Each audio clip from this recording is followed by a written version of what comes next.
Friends, मेरा नाम है वरुण और आप देख रहे हैं माचिस। हमारे चैनल का नाम चेंज हो चुका है। हमारे चैनल का नाम है माचिस, तो आप सर्च करिए, हमारे चैनल का नाम माचिस आपको मिल जाएगा ऊपर। और साथ में फ्रेंड्स, आज 2 अक्टूबर है, तो 2 अक्टूबर के अंदर हम लेके आए हैं महात्मा गांधी के ऊपर एक वीडियो। तो देखते हैं उनकी क्या जर्नी थी, क्या स्टोरी थी, उसके बारे में ये वाली वीडियो। तो चलिए स्टार्ट करते हैं। फनी वीडियो भी बहुत बना ली, नॉर्मल भी। आज चेक करते हैं कि महात्मा गांधी की स्टोरी क्या थी। जिनको नहीं पता वो भी देख सकते हैं और रिएक्शन आपको देख के पता चल लेंगे क्या रिएक्शन आते हैं हमारे इसके अंदर। चलिए तो स्टार्ट करते हैं। दोस्तों, आज हम एक आज़ाद भारत में सांस लेते हैं क्योंकि अंग्रेजों से हमें 15 अगस्त 1947 को आज़ादी मिली थी। और दोस्तों, देश को आज़ाद कराने के लिए ना जाने कितने ही लोगों ने अपना जीवन तक न्योछावर कर दिया था। हालांकि यहाँ भी आज़ादी के लिए लड़ने वाले खासकर 2 अलग अलग विचारधाराओं में बटे हुए थे, जिनमें से एक तरफ तो वो लोग थे जो कि आज़ादी को अपनी ताकत के दम पर छीनना चाहते थे, तो वहीं कुछ लोग शांतिपूर्वक अहिंसा के मार्ग पर चलते हुए आज़ादी हासिल करना चाहते थे। और दोस्तों, इन्हीं अहिंसकवादी लोगों में से एक थे राष्ट्रपिता कहे जाने वाले मोहनदास करमचंद गांधी, जिन्हें कि हम सभी आमतौर पर महात्मा गांधी के नाम से जानते हैं। और दोस्तों, गांधी जी भारतीय इतिहास के वह व्यक्ति हैं जिन्होंने देश हित के लिए अंतिम सांस तक लड़ाई की है, और उन्हीं की तरह ही हजारों वीरों की वजह से हमारा देश 1947 में आजाद हो सका था। तो दोस्तों, आज के इस वीडियो में हम भारत के सबसे लोकप्रिय लोगों में से एक महात्मा गांधी के जीवन के बारे में जानेंगे कि किस तरह से आखिर अहिंसा के मार्ग पर चलने वाले गांधी जी ने अंग्रेजी हुकूमत को हिलाकर रख दिया था। तो दोस्तों, इस कहानी की शुरुआत होती है 2 अक्टूबर 1869 से, जब गुजरात के पोरबंदर शहर में महात्मा गांधी जी का जन्म हुआ। उनके पिता का नाम करमचंद गांधी और मां का नाम पुतलीबाई था। हालांकि भले ही गांधी जी पोरबंदर शहर में पैदा हुए थे, लेकिन जन्म के कुछ साल बाद ही उनका पूरा परिवार राजकोट में रहने लगा, और फिर गांधी जी की शुरुआती पढ़ाई भी वहीं से हुई थी। और दोस्तों, 9 साल की उम्र में पहली बार स्कूल जाने वाले गांधी जी शुरू से ही काफी शर्मीले थे, और वह बचपन से ही किताबों को अपना दोस्त मानते थे। और फिर आगे चलकर महज 13 साल की उम्र में ही उनकी शादी उनसे 1 साल बड़ी लड़की कस्तूरबा से हो गई। दरअसल भारत में उस समय शादियां काफी छोटी उम्र में ही हो जाया करती थी। हालांकि आगे चलकर जब गांधी जी करीब 15 साल के थे, तब उनके पिता का निधन हो गया, और फिर पिता के निधन के 1 साल बाद ही गांधी जी की पहली संतान भी हुई। लेकिन दुर्भाग्य से जन्म के कुछ समय बाद ही बच्चे की मृत्यु हो गई थी, और इस तरह से गांधी जी के ऊपर मानो दुखों का पहाड़ टूट पड़ा हो। हालांकि इन कठिन परिस्थितियों में भी गांधी जी ने खुद को संभाला, और फिर 1887 में अहमदाबाद से उन्होंने हाई स्कूल की पढ़ाई पूरी की, और फिर आगे चलकर कॉलेज की पढ़ाई करने के बाद से मावजी दवे जोशी जी की सलाह पर गांधी जी ने लंदन जाकर लॉ की पढ़ाई की। हालांकि 1888 में गांधी जी दूसरी बार पिता बने, और इसी वजह से उनकी मां नहीं चाहती थी कि वह अपने परिवार को छोड़कर कहीं दूर जाएं। लेकिन कैसे भी करके उन्होंने अपनी मां को मनाया, और फिर 4 सितंबर 1888 को लंदन पढ़ाई के लिए वह चले गए, और फिर 1891 में पढ़ाई पूरी करके वह अपने वतन भारत वापस आ गए।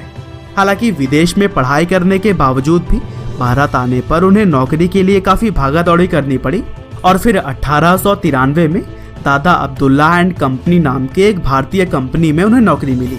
हालांकि इस नौकरी के लिए उन्हें साउथ अफ्रीका जाना पड़ा था। और दोस्तों, साउथ अफ्रीका में बिताए गए साल गांधी जी के जीवन के सबसे कठिन समय में से एक था, क्योंकि वहां पर उन्हें भेदभाव का काफी सामना करना पड़ा। हालांकि इन्हीं भेदभाव ने ही उन्हें इतना सक्षम बना दिया कि वह लड़ने के लिए पूरी तरह से तैयार रहते थे। और दोस्तों, यूं तो गांधी जी को सिर्फ 1 साल के लिए ही साउथ अफ्रीका भेजा गया था, लेकिन वहां रह रहे भारतीयों और आम लोगों के हक के लिए वह अगले 20 साल तक लड़ते रहे, और इसी दौरान उन्होंने नटाल इंडियन कांग्रेस की स्थापना की थी।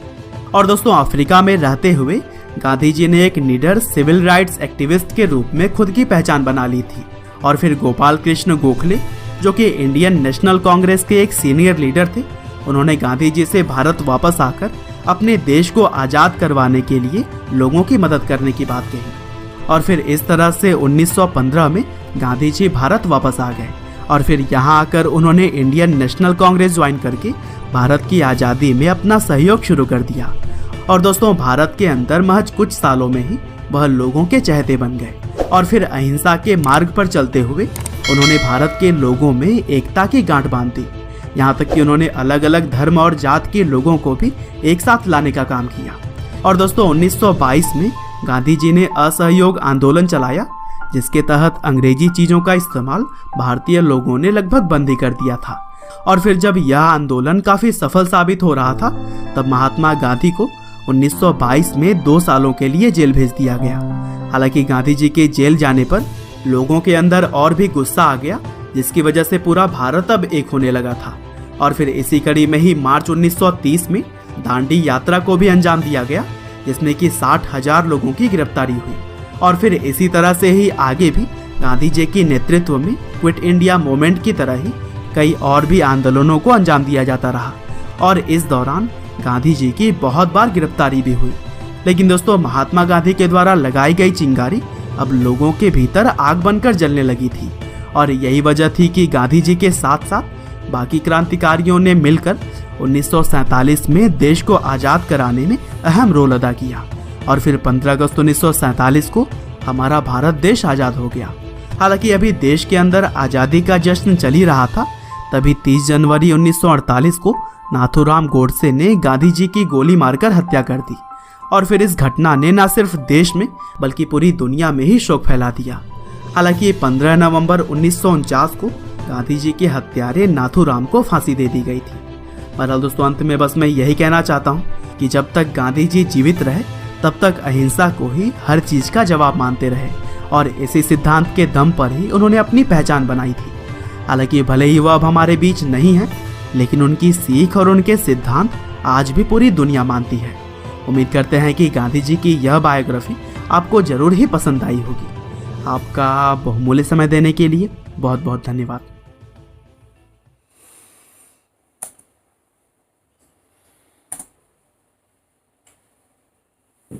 गाइस, ये थी महात्मा गांधी की जीवन की कहानी की उन्होंने कहाँ से अपनी लाइफ स्टार्ट करी थी और कहाँ पर उनकी लाइफ खत्म हुई थी और उन्होंने किन किन मुसीबतों का सामना करा था अपनी लाइफ के अंदर, यही सब बताया इसके अंदर। और उनका जो पहला बच्चा हुआ था वो भी कुछ टाइम बाद ही डेथ हो गई थी उसकी भी।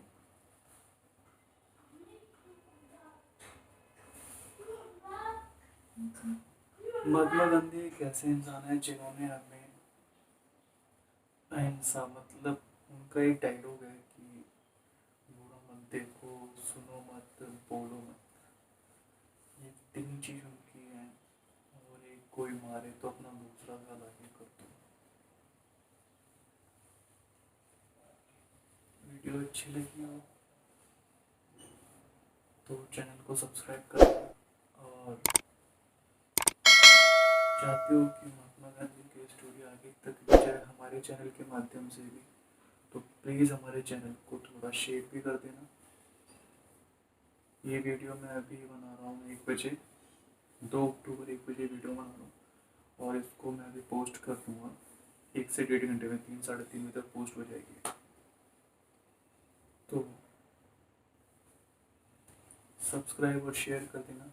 1 से 1.5 घंटा लगेगा मेरे को वीडियो एडिटिंग करने में, क्योंकि एडिटिंग मैं ही करता हूँ और मेरे पास कोई सॉफ्टवेयर वगैरह नहीं है एडिटिंग के लिए, तो मेरे को फ़ोन से एडिट करना पड़ता है।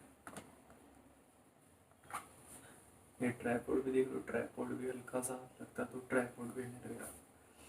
मेरे पास सही कोई भी प्रोडक्ट नहीं है जिससे मैं अपनी सही से वीडियो बना सकूं। और चलिए मिलते हैं अपनी अगली वीडियो में।